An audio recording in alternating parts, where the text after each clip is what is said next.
படிக்க தானே ஆசைப்படுறா, நீ சரின்னு சொல்லிட்டு போக வேண்டியதானே. நீ அவ சொல்றதுக்கெல்லாம் ஆடிட்டு இருக்காத.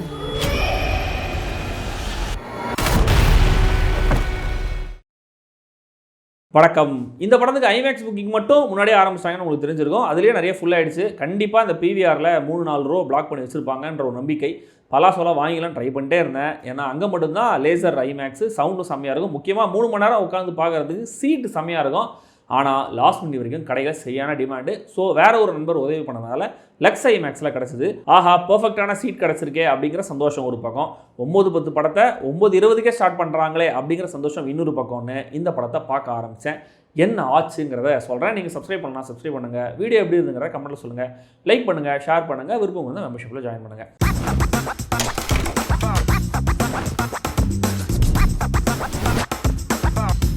த ஒடிசி இங்கிலீஷ் நல்லா தெரியும் அப்படின்னா ஸ்டைலாக ஆடிசி அப்படின்னு சொல்ல போல இருக்குது. சரி விடுங்க, நான் ஒடிசி அப்படின்னு சொல்லிடுறேன்.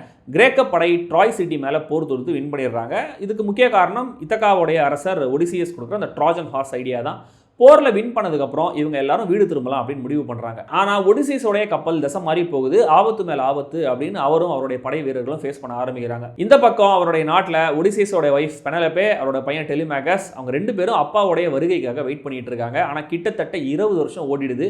ராஜா இல்லாத இத்தக்காவுடைய அரியணையில் உட்கார நிறைய பேர் ஆசைப்படுறாங்க. அதனால பெனலபேவை கல்யாணம் பண்ணிக்க நிறைய பேர் அந்த அரண்மனையிலேயே இருக்காங்க. அந்த சூட்டர்ஸ் அப்படின்னு சொல்கிறாங்க. டெய்லி வந்து தொந்தரவு பண்ணிருக்காங்க. ஆனால் இது அவங்க கல்ச்சரில் ஒரு சம்பிரதாயம். ஸோ ஒடிசியஸ் திரும்ப வந்தாரா, பெனலபே அவர் வர வரைக்கும் வெயிட் பண்ணாங்களா இல்லையா, அவங்க ஊருக்கு என்ன ஆச்சு, இதெல்லாம் தான் இந்த ஒடிசி.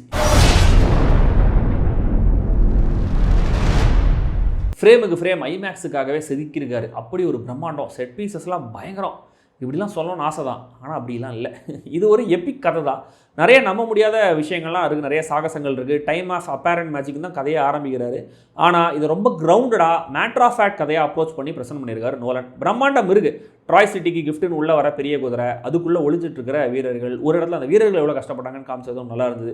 ஆனால் அவங்க வெளியே வந்து சண்டை போட்டு, வெளிலேருந்து ஊருக்குள்ளே வந்து மற்ற வீரர்கள் சண்டை போட்டுன்னு இந்த போர் காட்சிகள் எடுக்கப்பட்ட விதம், 7 கடல் 7 மலைன்னு பிரமிக்க வைக்கிற சில ஃப்ரேம்ஸ், மாஸ்டர் கிட்டேருந்து இவங்க தப்பிக்கிற விதம், இதெல்லாம் இந்த படத்தில் இருந்தாலும் எம்பசிஸ் ஹியூமன் ட்ராமால தான் அதிகமாக இருக்குது. இந்த ஃபேண்டசி பிரம்மாண்டத்தில் இல்லை. இந்த காட்சிகளை ஒரு சம்மர் பிளாக் பஸ்டர் படத்தை ட்ரீட் பண்ணுற விதத்தில் நோலன் நீங்கள் ட்ரீட் பண்ணல. மாஸ்டர் தானே இருந்து போகுது. மலைக்கு பின்னாடி பெரிய ஆக்டோபஸ் மாதிரி இருக்கு, அது என்ன அப்படின்னா அது என்னவா இருந்தா என்ன, அது ஒரு மான்ஸ்டர், அது அந்த டென்டகிள்ஸ்லாம் வருதுல்ல, அது போதும். சரி, பெரிய படையை உள்ள நுழைஞ்சு காலி பண்ணுறாங்களே எல்லாத்தையும். ஸோ அந்த பெரிய படையை நம்ம பார்க்க வேணாமா அப்படின்னா வேணாம். இங்கே ஒடிசியஸோட மைண்டில் என்ன ஓடுதுங்கிறதா நமக்கு முக்கியம், அதை மட்டும் பாருங்கள் அப்படின்னு ஒரு கேரக்டர் ட்ரிவனாக அந்த ஒரு சென்ட்ரல் கேரக்டர் ஃபீல் பண்ணுற எல்லாத்தையும் நம்மளையும் ஃபீல் பண்ண வைக்கிற முயற்சி தான் இந்த படம். அப்புறம் எதுக்கு ஐமேக்ஸ் அப்படின்னு கேட்டிங்கன்னா, ஒரு வகையில் எல்லாத்தையும் கூட நின்று கவனிக்கிற அந்த இம்மர்சிவான ஃபீலை இந்த மொத்த படமும் தருது. அதுக்கு தான் ஐமேக்ஸ். ஆனால் ஓவராலாக எனக்கு இந்த படம் ரொம்ப சுமாரான, நோலன் எடுத்ததுலேயே லீஸ்ட் என்டர்டெய்னிங்கான என்கேஜிங்கான படமாக தான் இருந்தது. அதுக்கு முதல் காரணம் பெரிய சர்ப்ரைசஸ் இல்லாத இந்த கதை. ஆல்ரெடி இதுலேருந்து விட்டு எடுத்து எக்கச்சக்கமான படங்களில் அந்த ட்ரோப்ஸ் எல்லாம் யூஸ் பண்ணிட்டாங்க. ஸோ எந்த ட்ரோப்புமே ஃப்ரெஷ்ஷாக இல்லை. கதையோடைய ஃப்ளோ நான் லீனியராக இருந்தாலும் ப்ரெடிக்டபிளாக தான் இருந்தது. தென் கேரக்டருடைய ரிடம்ஷனுக்கு, அந்த ஆர்க் கம்ப்ளீஷனுக்கு தேவைக்கு அதிகமாகவே வெயிட் பண்ண வைக்கிறார் நோலன். அப்படி வெயிட் பண்ணுறதுல அந்த ஃபீல் டைல்யூட் ஆகிடுது. எல்லாத்தையும் கொஞ்சம் கொஞ்சமாக மெதுவாக பில்டப் பண்ணி லாஸ்ட் 45 மினிட்ஸில் வரிசையாக பே ஆஃப் மாதிரி கொண்டு வராங்க.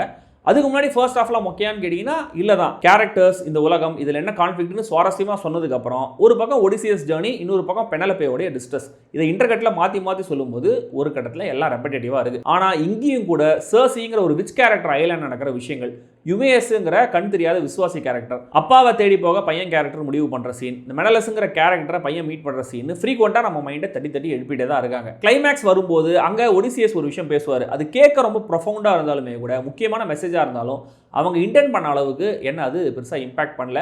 பட் ஸ்டில் இந்த லாஸ்ட் ஸ்டேஜ் தான் இந்த படத்துடைய ஒரு கமர்ஷியல் ஜோன். ஒடிசியஸோடைய ரிட்டர்ன், அதுக்கப்புறம் நடக்கிற சம்பவங்கள், நாய் கேரக்டர், டெலிமேகஸை காப்பாற்றுற விதம், அப்பாவை ஐடென்டிஃபை பண்ணுற மொமெண்ட், கடைசியில் போடப்படுற பிளான், அங்கே ஒடிசியஸோடைய ஆக்ஷன் மாஸ் பண்ணியிருக்காரு நோலன். இவ்வளோ நேரம் ரொம்ப சட்டிலாக நிதானமாக கதையை சொல்லிட்டு திடீர்னு இந்த டோனல் சேஞ்ச் சீம்லெஸ்ஸாக இல்லை தான், பட் சீன்ஸ் ஒர்க் ஆகுது. முக்கியமாக படம் முழுக்க ஒடிசியஸ் எத்தேனாங்கிற அந்த காடை அடிக்கடி பார்த்துட்டே இருப்பார். அந்த உருவத்துக்கு ஒரு லிங்க் ஒன்று கொடுத்துருப்பாங்க பாருங்க, செம்மையாக இருந்துச்சு. அணுகுண்டை கண்டுபிடிச்சவரே அதை நினச்சி வருத்தப்படுற மாதிரி தான் இங்கேயும் ட்ராஜன் வார் வெற்றிக்கு காரணமான ஒடிசியஸே அவர் பண்ண தப்பை நினச்சி வருத்தப்படுறாரு. சிவிலைசேஷனுடைய முடிவு, ஒரு தலைமுறை விட்டு போகிற லெகசி, கடவுளோட வார்த்தைகள்னு சொல்லி ஒத்துமையாக இருந்த மக்களை அதே வார்த்தைகளை வச்சே உடைச்சதை நினச்சி ஒடிசியஸ் ஃபீல் பண்ணுறது. இந்த கதைகள் எப்படி காலாகாலத்துக்கும் பேசப்பட்டுட்டே இருக்கும், வரலாறுலேருந்து எந்த கற்றுக்கணும் அப்படின்னு இந்த மாதிரி பல வகையில் இதுக்கு முன்னாடி நோலன் எடுத்த ஆப்பன்ஹைமரும் இந்த ஆடிசியும் சொல்கிற மெசேஜஸ் கிட்டத்தட்ட ஒரே மாதிரி தான் இருக்குது. இதை நான் மைனஸாக சொல்ல ஜஸ்ட் அப்சர்வேஷனாக தான் சொல்கிறேன். ஹாய்டேவான் ஹாய்டமா தன்னுடைய வின்னிங் ஸ்ட்ரீக்கை இம்ப்ரெசிவாக கண்டினியூ பண்ணுறாரு. விஷுவலாக நிறைய ஃப்ரேம்ஸ் இன்னும் அப்படி நிறைய மூமெண்ட்ஸ் கண்ணிலே இருக்குது. மாஸ்டர் அந்த சீன்லாம் பார்க்கும்போது நோலன் வந்து ஒரு ஹாரர் படத்தையோ மாஸ்டர் படத்தையோ எடுக்கலாம் போல இருக்கேன்ற மாதிரி தோணுச்சு. அந்த அளவுக்கு அந்த சீன்ஸை செம்மையாக ஸ்டேஜ் பண்ணியிருந்தாங்க. டெரிஃபிக்காக இருந்துச்சு. இந்த நான் லீனியர் நரேஷன் அப்படிங்கிறத ரொம்ப ஹைலைட் பண்ணாமல் முன்னாடி பின்னாடி ரொம்ப ஸ்மூத்தாக போயிட்டு வருது நரேஷன். ஒரு குழப்பமும் இல்லை. ஒரு மொமெண்ட்டை பற்றி பேசும்போது ஒரு சின்ன ஃப்ளாஷ் கட் மாதிரி அந்த மொமெண்ட்டை ரீகால் பண்ணிட்டு போனதெல்லாம் நல்ல ஐடியாவாக இருந்துச்சு. Music director Ludwig Goransson more of sound டிசைனராக தான் தெரிகிறாரு. இங்கே தனியாக ஒரு ஸ்கோருன்ற மாதிரி இல்லாமல் விதவிதமான பெர்க்யூஷன்ஸை வச்சு அவர் அந்த ட்ராமாவை ஹைட்டன் பண்ணுற விதம், டென்ஷன் அதிகரிக்கிற விதம்லாம் ரொம்ப எஃபெக்டிவாக இருந்துச்சு. டம் டம் டம் டம்னு அது வேகமாயிட்டே வர அந்த கிரசண்டோ பீஸ் இருக்குல்ல, பர்டிகுலர் அது ரொம்ப நல்லா இருந்தது. ஆக்ஷனை பொறுத்த வரைக்கும் எனக்கு இந்த படத்தில் ஸ்டாண்ட் அவுட்டாக எதுவும் ஃபீல் ஆகலை. அதுவும் இந்த கப்பல் உடையிற சீன்லாம் ரொம்ப சுமாராக எடுத்து வச்சிருந்தாங்க. மேட் டேமனை விட ஆன் ஹாத்வே பெர்ஃபார்மன்ஸ் தான் எனக்கு இந்த படத்தில் ரொம்ப பிடிச்சிருந்தது. அவங்க பாட்டில் அப் பண்ணியிருக்கிற அந்த கேரக்டருக்கான எமோஷன்ஸ், அவங்க கண்ணில் தெரிகிற வலி, ஏக்கம், பையன்கிட்டையும் தன்னை கல்யாணம் பண்ணிக்க வரவங்ககிட்டையும் அவங்க பேசும்போது அந்த வார்த்தையில் தெரிய நம்பிக்கை அப்படின்னு ரொம்ப டீப்பாக இந்த கேரக்டரை ஃபீல் பண்ணி போர்ட்ரே பண்ணியிருந்தாங்க. ஒரு சின்ன சீன் இந்த ஆண்டனஸ் கேரக்டருக்கும் அவங்களுக்கும் ஒரு சின்ன மொமெண்ட் ஒன்று வரும். ஆனால் அது முடியும் போது டக்குன்னு அந்த ஆண்டனஸ் கேரக்டர் பேசுகிறத வச்சு ஒரு ரியலைசேஷன் வந்து டோட்டலாக தன்னுடைய பார்வையை, பாடி லாங்குவேஜை ஹாத்வே மாற்றிருப்பாங்க பாருங்கள். அட்டகாசமாக இருந்துச்சு. நீ எப்பயும் ஸ்ட்ராங்காக இருக்கணும்னு அவசியம் இல்லை, ஸ்மார்ட்டாக இருந்தாலும் போதும் அப்படின்னு ஒடிசியஸ் அட்வைஸ் பண்ணதா ஒரு கேரக்டர் சொல்லுவார்.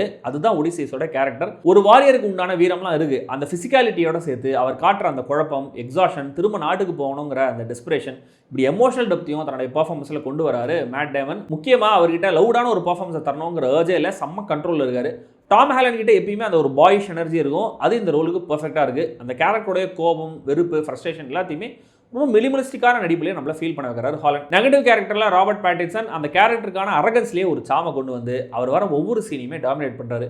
பார்வை இல்லாத ஆனால் எப்பயுமே ஒடிசியஸுக்கு விசுவாசமாக இருக்கிற யுமேயஸ் கேரக்டரில் ஜான் லெகுசாமோ டச்சிங்கான ஒரு பர்ஃபார்மன்ஸை கொடுத்துருந்தாரு. அந்த கேரக்டருடைய டிக்னிட்டியை, அந்த நம்பிக்கையை ஜான் ஹோல்ட் பண்ணியிருக்கிறது ரொம்ப அழகாக இருந்துச்சு. ஜெண்டையா ஒரு கிரேஸ்ஃபுல்லான பிரசன்ஸாக படம் முழுக்க ஒரு பாசிட்டிவ் ஆராவை கொண்டு வராங்க. ஒரே ஒரு சீனில் வந்தாலும் சர்சியாக வர சமந்தா மார்டன் ஹாண்டிங்கான மெமரபுளான பர்ஃபார்மன்ஸை கொடுத்துருந்தாங்க. ஒடிசியஸோட ரைட் ஹேண்ட் நம்பிக்கையான ஆளா ஹிமேஷ் பட்டேலும் ரொம்ப சின்சியர் அண்ட் ஆத்தென்டிக். மொத்தத்தில் இந்த ஒடிசி ஒரு படம்ங்கிறத விட நோலனுடைய ரொம்ப சீரியஸான ஆர்டிஸ்டிக் எக்ஸ்பிரஷன் எனக்கு நோலன் ரொம்ப பிடிக்கும். பட் ஸ்டில் இந்த படம் எனக்கு பெருசாக ஒர்க் ஆகலை. எஸ், இந்த படம் சொல்ல வர மெசேஜ் லாஸ்ட் ஆக்டில் அது சொல்லப்பட்ட விதம்லாம் செம்மையாக இருக்குதான், ரொம்ப தேவையானதும் கூட தான். ஆனால் அதுக்காக மட்டுமே என்னால் இந்த படத்தை ரெக்கமெண்ட் பண்ண முடியல. விருப்பம் இருக்கிறவங்க தியேட்டரில் மட்டுமே பாருங்கள். பார்த்துட்டு உங்களுக்கு இந்த படம் எப்படி ஒர்க் ஆச்சுங்கிறத கமெண்ட்டில் சொல்லுங்கள். ஐமேக்ஸில் தான் அப்படின்னு இல்லை, ஒரு நல்ல பெரிய ஸ்க்ரீனில் ஒரு நல்ல ஆடியோ வீடியோ செட்டப் இருக்கிற ஸ்க்ரீனில் பார்த்தாலே போதும்னு நினைக்கிறேன். சப்டைட்டில்ஸோட தான் சென்னையில் ரிலீஸ் பண்ணியிருக்காங்க. தமிழ் டப்பிங்கும் இருக்குது அண்ட் ஸ்ட்ரிக்ட்லி அடல்ட்ஸ் ஒன்லி.